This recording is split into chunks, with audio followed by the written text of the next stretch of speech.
Hey guys, I will show you how to fix this problem on Windows system. So in the first step, right click on the start icon and click on device manager. So this solution is applicable for Windows 10 as well as Windows 11 operating system. What you have to do, you need to just follow my screen and we will fix this issue together. So on this window, expand the network adapters and then right click on the particular device and select properties. Once we are here, we need to go to drivers tab, update the drivers, and make sure you have to select the search automatically for drivers.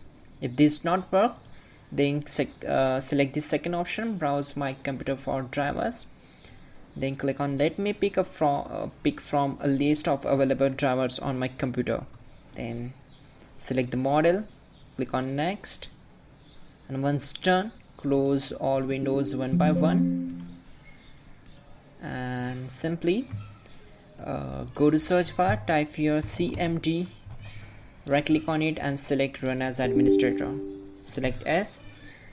On this window we need to execute some commands, so type all these commands carefully and execute them. You have to hit enter to execute them. So the first command, ipconfig /flush DNS, and hit enter. Once done, type ipconfig /release and then type ipconfig /renew, and then in the last type netshint ip reset and hit enter. Once done, we need to it will show this line, restart the computer to complete this action. For that, type exit and restart the system. You can also check out our pinned comment to fix this issue quickly and effectively. That will be a better way to fix this issue. Yeah, restart the system.